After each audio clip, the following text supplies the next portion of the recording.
তৈরি পোশাক শিল্প খাতের শ্রমিকদের জন্য এই মুহূর্তে মজুরি কাঠামো পুনর্গঠন সম্ভব নয় বলে জানিয়েছে তৈরি পোশাক খাতের ব্যবসায়ীদের সংগঠন বিজিএমইএ। ৫ বছর পরে নির্ধারিত সময়ে মজুরি বৃদ্ধি করবে মালিকপক্ষ। বাৎসরিক ইনক্রিমেন্টও ৫% থাকবে, ১০% করা সম্ভব নয়।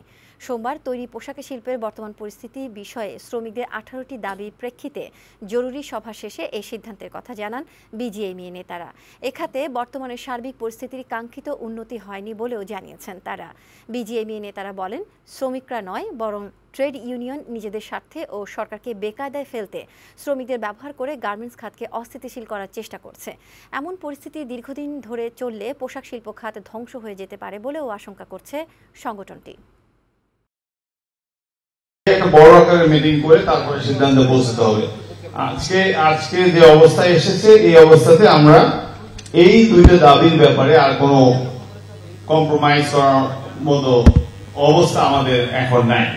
আগামীকালকে থেকে আমাদের ফ্যাক্টরিগুলি আরো বেশি সেফটি এবং সিকিউরিটি পায় সেই আহ্বান আমি জানাবো ওনাকে এবং সরকারকে, আমাদের জন্য এই সেফটিটা দেওয়া হয়, আমাদের জন্য আর কোনো ফ্যাক্টরি কোনো অবস্থায় কোনো ভ্যান্ডালিজম কিংবা কোনো ভাঙচুরের ঘটনা না ঘটে।